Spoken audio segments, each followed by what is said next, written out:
Well, hello there.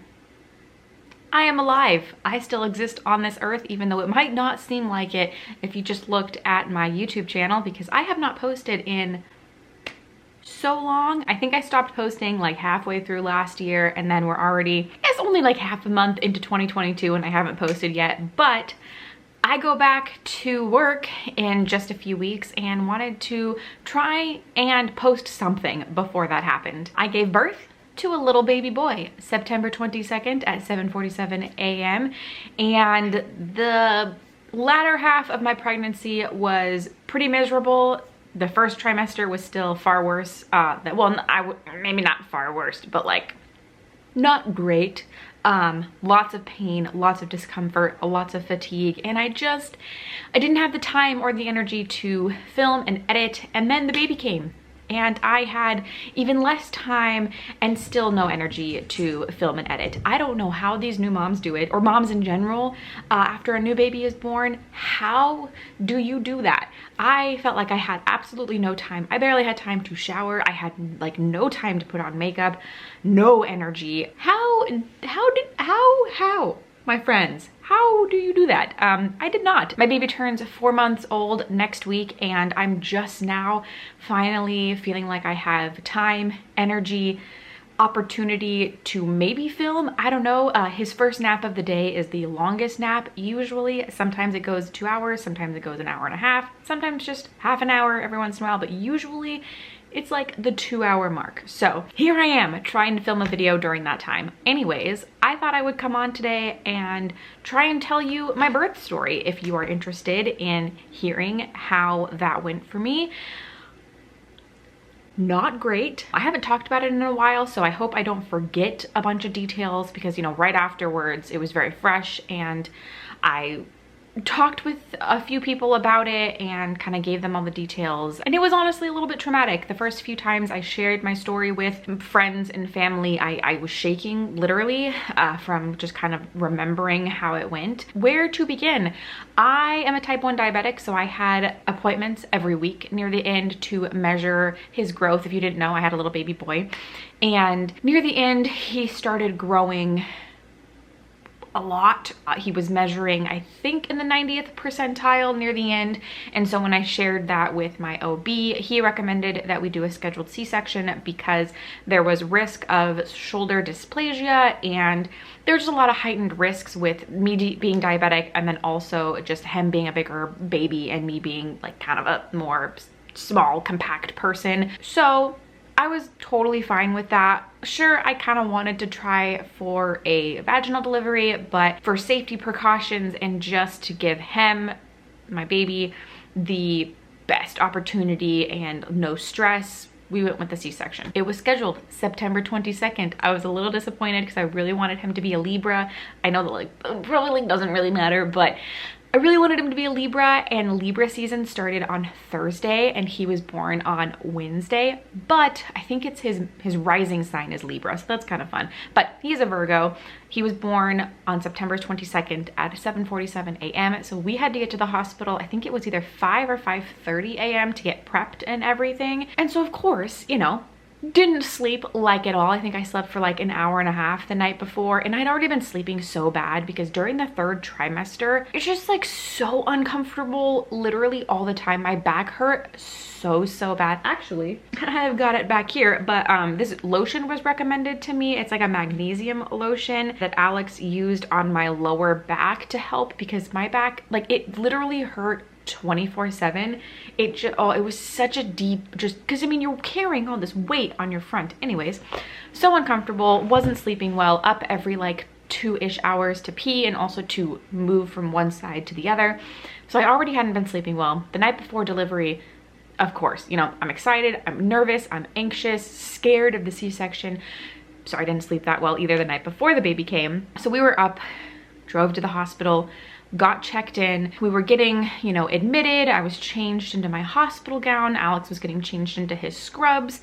And starting off, my blood pressure was starting to go pretty high. I thought it was just because of nerves. Turns out it was a combination of just pregnancy and me being super anxious. And that comes into play later. But my blood pressure was starting to get really high. And then also while they were putting in the IV, she had to do it 3 different times. I don't know how often you've had to have an IV put in. It is not fun. It's usually pretty painful and uncomfortable, and it was just just like thinking about it and like remembering it just gives me the heebie-jeebies, because I think the first one she tried to put in, I think, was in the back of this hand, and you know, they sit there and they're like trying to get the vein, and so you know, they sit there and like dig around, and so I started like getting nauseous and like shaky and dizzy because it freaks me out. Don't like it. So she stopped, kind of gave me a little break, and then she tried, I think, on the other arm, like my other hand, I think on the wrist or something like that, and still couldn't get it. And I was starting to get real panicked because, you know, I'm like focusing on that and it's just like freaking me out. And so then she called in another nurse, and that nurse finally got the IV in while my original nurse was doing intake information and kind of distracting me. So we got the IV in. I'm almost positive it was on this wrist it ended up being on. So they tried in the back of this hand. I think they tried in the back of this hand and they ended up getting it like in this area. So got my IV in, great. They had me drink this like nasty substance because they were like, oh, just in case you vomit, this is gonna neutralize your stomach acid, da da da da. And I was like, what are the chances of me vomiting? Is that like a common occurrence? And they were like, oh, it happens. Foreshadowing for you there. So anyways, we got through the rest of that intake information, and I don't know what I was expecting. It's a birth, right? So even though it's like a C-section and a major surgery, I was thinking it was gonna be a little more intimate, a little more warm of an experience. No, not so much. I walked myself with my nurse down to the OR, Alex trailing behind us because he couldn't come in with me to get the spinal tap. And I walk into this OR room teeming with people, bright lights, and I immediately start shaking. Nerves, adrenaline, stress, anxiety. I'm just like shaking like a leaf. And I have to do the spinal tap by myself, which is terrifying. However, I will say that someone Alex used to work with, who is now a nurse at my hospital, was assigned as, you know, a nurse on my team who was going to help deliver my baby. And so because I was familiar with her, she's the one who like sat in front of me and like had me focus on her while I was like arching my back like a shrimp to get this spinal tap. And that helped a lot, like focusing on her and like having someone I was comfortable with in there, because it's kind of terrifying to be all by yourself in this bright ass OR room full of people, like basically naked, and then arching your back in complete discomfort on this table, getting stabbed in the back. Anyways, spinal tap immediately started working. My legs started tingling. I started going numb immediately. So they shifted me quickly to the table, which also freaked me out. It's just like this long, thin table with these arms that stretch out where you're supposed to put your arms on and strap them down. So it's such a not great experience, especially if you're not fully prepared for how actually clinical it's gonna be, and not warm and fuzzy like at all. If we do this again, there's definitely things that I want to request, like maybe popping an earbud in to like distract myself with some music or something like that. So anyways, I'm strapped down, pretty much numb. They put the little curtain over me. I'm starting to shake. I'm starting to get nauseous, and I'm looking at my anesthesiologist, who was an absolute just gem, angel of a man, and he's talking with me and he's like, hey, you know, everything's gonna be okay. We're gonna let you know when we're gonna start, and you know, just keep me updated. Tell me how you're feeling. If anything's going on, let me know. And I'm like, yeah, I'm starting to get nauseous. And he's like, okay, you know, if it progresses, let me know. You know, we've got a procedure that we follow when you're nauseous, because at this point I'm numb from like the boobies down. So my stomach muscles, I can't control them. I can't constrict them, which is necessary when you vomit. So, I tell him, no, I'm going to throw up. And so what he does, this is also kind of like, just in case you ever experience this, or you're going in for a C-section and this happens to you, you can be a little more prepared than maybe I was. But what they did is they took a barf bag and they put it up against my cheek and had me turn my face to the side. And they also took one of those suction tools like from the dentist and put that in my mouth, and they were like, all right, go ahead. And I just sat there and because I couldn't constrict my stomach muscles. So it was just like all in my throat. It was one of the worst experiences ever. It was so miserable. And then finally I relieved myself, and that passed for a little while. And my husband comes in at that point, and the anesthesiologist lets my husband know, hey, you know, she's not doing so great. And then suddenly he looks over the curtain and then looks back at me and he says, oh, so they've started. Oh, okay, great. Baby's coming now. The next bit is kind of a big blur because I was so focused on Alex, and I told him as he walked in, I was like, I can't be here right now. You need to distract me. Like, I am panicking. I'm stressed out. I'm anxious. I'm shaking. I'm vomiting. Help me escape. Like, I didn't want to escape because I wanted to be there for the baby, but like, I also couldn't be there because I was so freaked out and anxious, and you know, I've told you the story so far. So he was distracting me as I was, you know, feeling the pushing and the sensations of a baby being brought into this world from my body. And the moment that they actually pulled him out, there was just so much relief all around. First of all, the weight of him coming out of my body and no longer shoving into all of my organs, oh, glorious, so wonderful. And then a moment later he cries, and I start crying because I'm just like, oh my God, not only am I not pregnant anymore, hallelujah, but he is breathing. He is screaming into the world. Thank goodness. And so I'm crying. Alex is excited. He's also worried about me because I'm crying. Baby's here. Doctor pulls him up over the curtain, lets us see him. He looks like a little alien gremlin, pulls him away to like get everything done. I'm starting to shake even more, getting nauseous again. I think I threw up at that moment also because they were, you know, like shoving on my stomach now to like get the uterus to contract and get the blood out, I guess. I don't really remember. I don't really know a lot about this part, but all I remember is they were shoving on me quite a bit, and that was triggering another bout of nausea. So same thing, threw up again. Alex was right there, just being very attentive. Then I felt a lot better after that, and they asked Alex if he wanted to go over and cut the umbilical cord and all of that, and I said, yep, please go. I'm okay now, you know, as okay as I can be after throwing up and shaking and all of that jazz. So he went over, he cut baby's cord, they wrapped him up, and Alex got to hold him, and he brought him over so I could see him as I was getting stitched up and stuff. It seems like that part went pretty fast, because then they took baby and Alex to our recovery room, and then they moved me from the table to a bed. Oh, one thing though that was kind of interesting that they did is Alex was just given this new baby, right? Baby in arms. He's on the other side of the curtain now, and he turns around, and what does he see? Well, he sees them shoving on my stomach and blood just gushing out of me.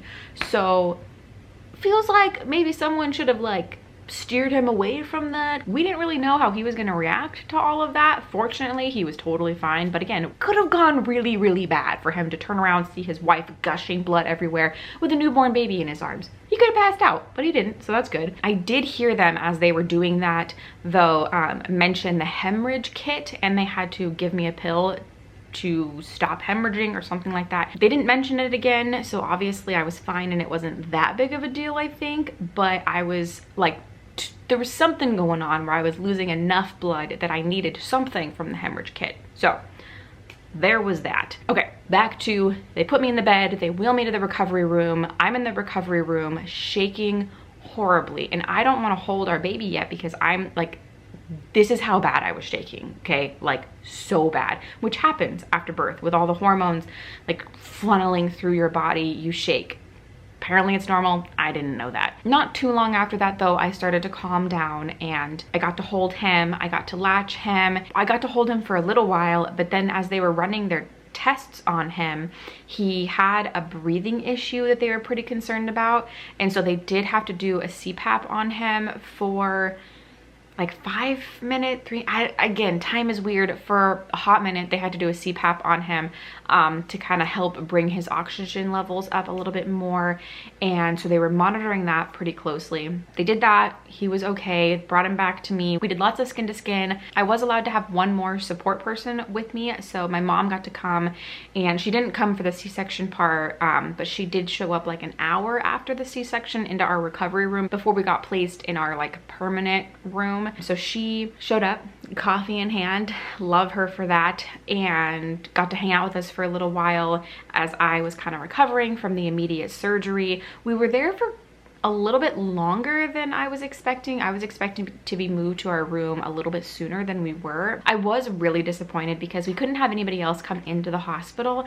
So I was really looking forward to at least having family members come up to the window in our room so we could like present our baby to them, like as in like the Lion King, like ta-da, here's our baby. But we were placed in a room with no outward facing windows. And I even asked, and there just like was no openings. Well, there was one opening, but it was for a NICU family, and I was like, oh yeah, please, I don't even want to like try and fight for that, give that to them. So we were placed in a room that did not have any outward facing windows, and I was really sad about that because I have a lot of family that was very excited and could not come see the baby. I am a little grateful that like nobody was allowed in the hospital room, because I can't imagine having anybody in there while I was recovering. I was just like bare to the world. I had no shame in whipping my boobies out for nursing and just, you know, all of that experience. And also just, you know, I'm recovering from major surgery. I'm walking around, hobbling around with like no clothes on almost all the time. So it was kind of nice not to have other relatives in and out of the room and stuff like that, even though I did want them to meet him as soon as possible. What happened next? So the rest of the hospital stay was kind of a blur.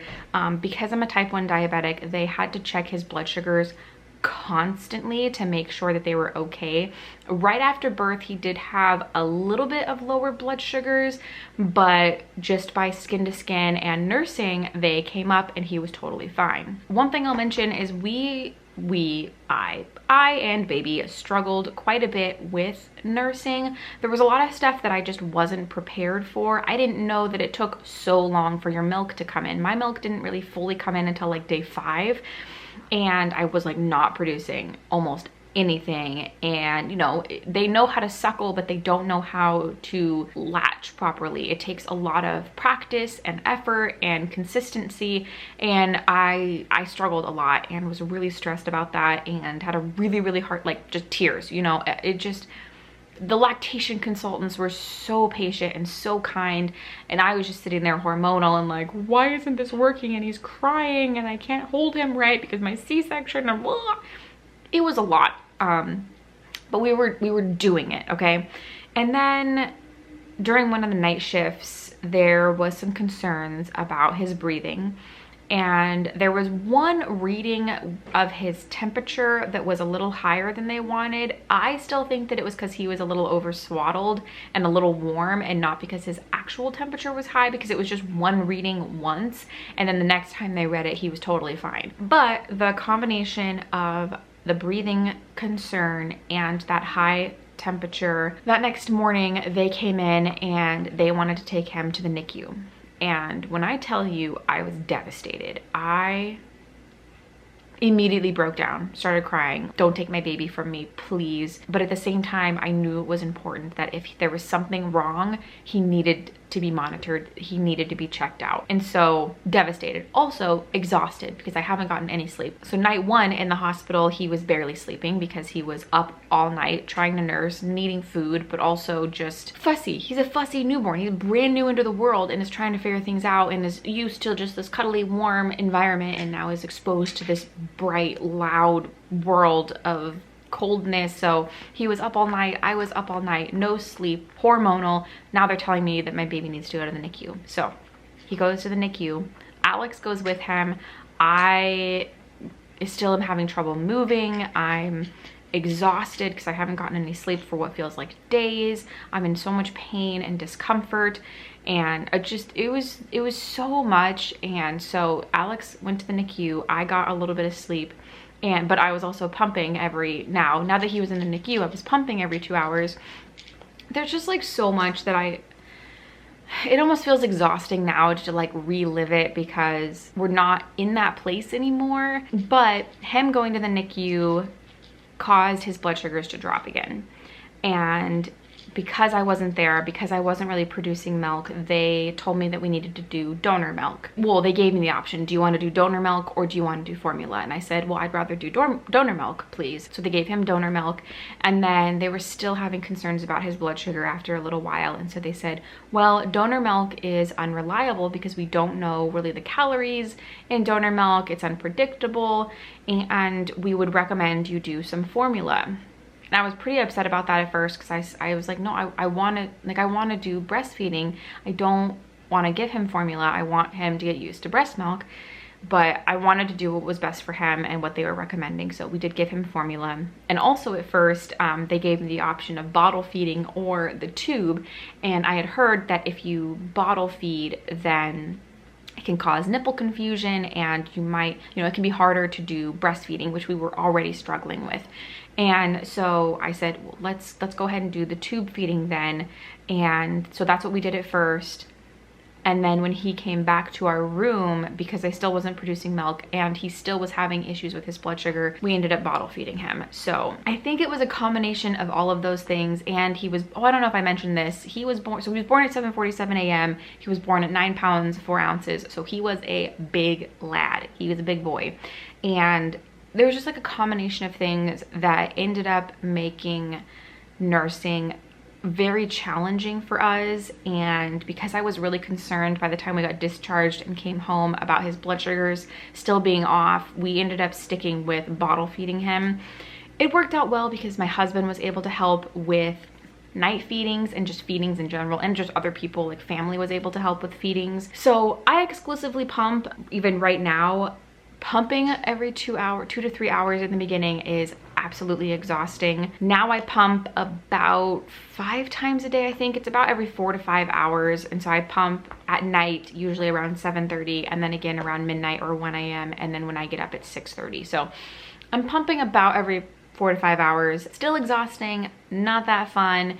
I tried nursing when we got home. It was just so mentally and physically taxing on both of us that I just kind of committed to the whole exclusively pumping thing. Occasionally I've nursed for comfort for him, like he's gotten a little better at latching. He won't feed to completion, which was a problem earlier on. Like we would try nursing and then he would seem to have gotten enough, but then he would unlatch and start screaming and then want more from a bottle, even though there was one night where I stayed up with him for 2 hours trying to nurse. And after that, I was just like, you know what? Bottle feeding breast milk is working for us, and that's fine. So that's what we're doing. I feel like I'm kind of all over the place. Oh, hi there, future me popping in.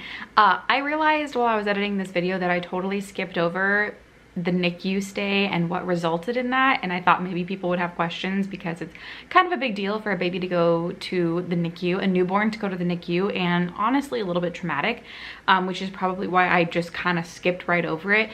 I'm not going to go into all of the details of just how everything's fine. Let me just go ahead and start with that. It was not a great situation.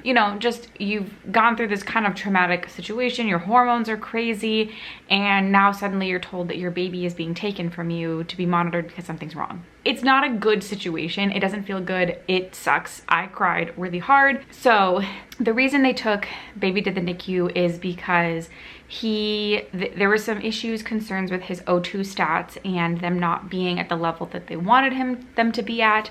And so what they found in the NICU was that there was a valve in his heart. So during gestation, there's valves in the heart, maybe just one, I don't actually know, but there's specifically one that is open, and then soon after birth it closes so the heart can function properly. And his wasn't closed yet, and although what I read is that it's not totally uncommon for that heart valve to take a little bit longer to close, it's definitely something that they want to keep an eye on, and they want to make sure that it does close. So they found that it hadn't closed, but it wasn't like a huge concern. What ended up happening is after we were discharged, a couple to a few weeks later, we got referred to a place called OHSU, which is a larger children's hospital. It's actually based up on the other side of Oregon, but they have a kind of outpost where I live, and fortunately we were able to just go to that office and not have to go all the way up to Portland area, which is like a 5-hour drive from where I live, and that would have sucked with a newborn. So I'm so thankful that we didn't have to do that, especially because everything was totally fine. So we did have to take him to that appointment, and they did an EKG and they did a I cannot think of what else, but they did a few tests and they found that everything, he was totally fine, totally perfect. His heart did everything it was supposed to do, the valve closed up, and he's good to go. So that definitely sucked. There was a moment when we were asking what the results of all their tests were when he was in the NICU, and they mentioned, they told us what was going on, and I said, okay, well, there's something wrong with his heart. That doesn't feel good. What do we need to be concerned about? What do we need to look for? And, you know, in my hormonal state, the only thing that I heard was heart failure. And it's just, there's just like so much. So anyways, it was not a good experience, but it ended up being fine because he's totally fine, totally healthy, growing like a bamboo sprout. He's doing great. I wanted to clear that up because again, I didn't mention the results of the NICU stay. We got him back in less than 24 hours, so he was not in the NICU for that long, and it sucked. I hated it. My heart goes out to anybody who has babies that go to the NICU, especially people whose babies end up in the NICU for a long time. Ugh, that short stint was enough for me. That was just so awful. So anyways, wanted to mention that. If you have any other questions, please leave them down below. But let's get back to the older video that I filmed. My C-section scar looks great. I was in so much pain. My actual C-section scar wasn't in a lot of pain. It was more like my whole body, and maybe it was my uterus or my internal organs were in pain. Day 2, by far the worst of the pain, because my spinal tap wore off by then, and all of that pain medicine was out of my body, and so I was just on, I think I was on Percocet for a little while. I tried to take that only every so often, and then also use ibuprofen for when I wasn't taking Percocet, but I was in a lot of pain. So I tried to wean off of that as soon as possible because it's not the best for the baby, but also I was in an immense amount of pain, so I didn't want to stop that until like my body could handle not being on that. What else? I feel like there's so much more, but like, again, just talking about it is exhausting. Maybe I should have not waited so long to talk about it and relive that situation. It feels like such a blur, but I also remember it just being so exhausting. The first couple weeks home were absolutely brutal. Our baby does not like to be put down, or did not like to be put down at all, so someone needed to be holding him like 24/7, and we were trying really hard to practice safe sleep, and he hated being on his back. I feel like that's pretty common with babies, but he just could not be soothed at all being put down. It was so rough. He's doing so much better now. We actually just moved him to his crib last night, so he was sleeping in a pack and play in our room. Well, for a while he was actually sleeping out in the living room with my husband in the pack and play, because my husband was doing night feedings. Well, actually, this was how it went. First, we tried both of us getting up every 2 hours because I had to pump and then the baby needed to be fed. So both of us were getting up for a while. Neither of us were getting good sleep. So then we transitioned to one of us doing the first half of the night, the other one of us doing the second half of the night, and then just kind of committing to, I'm probably not going to get any sleep during my half. And then when the baby started sleeping longer stretches at night and only waking up a few times, my husband was taking all the night feeds, and then I was just pumping. So I was in our bedroom sleeping, and my husband was out in the living room with the baby, feeding him when he woke up. And then finally, when he was only waking up 1 to 2 times a night, this is maybe like 3 weeks ago, maybe a month ago, we transitioned both of them into the bedroom. So baby was in the pack and play in our room, and my husband and I were both in the bed. That went on for about a month, and now we've just transitioned him to his own room in the crib. We have a really great baby monitor. We have the Nanit, and he's sleeping right now. He's sleeping like 7 p.m. to 4:30 a.m. and then wakes up for a feed and then sleeps again until like 7:20 a.m. Some nights are better than others. Some nights he wakes up at like 1 a.m. and then is up like every 2 hours after that, but he's doing really well. We decided to move him. One of the biggest reasons is because my husband snores and sometimes coughs in his sleep, which will wake the baby up, which was just not good, not a good time. So that was kind of the biggest reason for us to move him into his own room. So night 1 in the books, doing pretty good. So that's where we're at right now. I go back to work in just a few weeks, which is upsetting, but my husband will be home more. Right now, my husband's been working a lot, and so it's just me at home a lot of the times. But when I go back to work, he's dropping hours at his job, so both of us will be home more often. I work from home, by the way. So that's where I'm at right now. In summary, third trimester, horrible. Birth, not great. First few weeks, super not great. Things are getting better now. As he's getting older, I'm enjoying his company a lot more. He's just more fun, and he's smiling, and he's adorable. Oh, something else I totally forgot to mention is right after birth, I had really bad postpartum anxiety. I would wake up and run out into the living room and put my hand on his chest to make sure he was still breathing. I would wake up and see his face in the blankets that I was clutching and think that I'd fallen asleep with him and smothered him. Really, really bad postpartum anxiety. And what was making that worse is that I also had a really, really, really bad high blood pressure right after he was born. I was actually put on 2 medications to get that under control.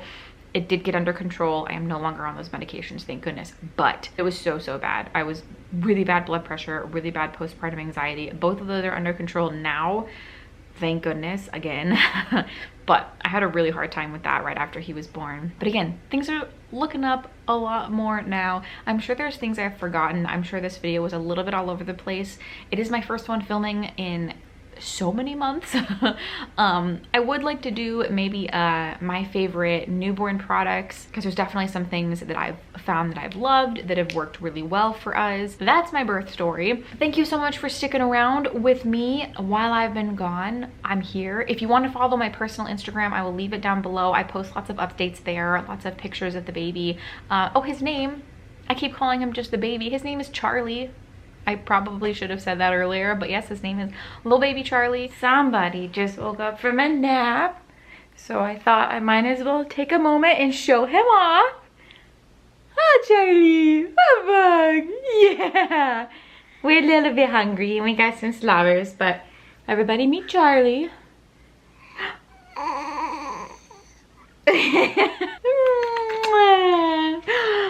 What are you doing? Yeah. This bugaboo is 4 months old. Well, just over. Hello, sir. He currently fits best into 9 months clothing. He's a big boy. At his last appointment a week and a half ago, he was almost 20 pounds. So he's a chunky little guy, which is totally fine. Our pediatrician said he's getting that good fatty milk. So yay for us, huh, Bug? Yay for us! He looks an awful lot like me. I was expecting him to come out looking a lot like Alex, and I think he looks a lot more like me than he does like Alex. So we'll see what you look like as you keep getting older, huh? Thought I'd just present you with my beautiful little babe. Mwah. My beautiful little babe, yeah. Okay, we're gonna go eat now. All right, I think that is everything I have for you today. I'm already exhausted. So thank you so much for watching, and I will see you in the next one.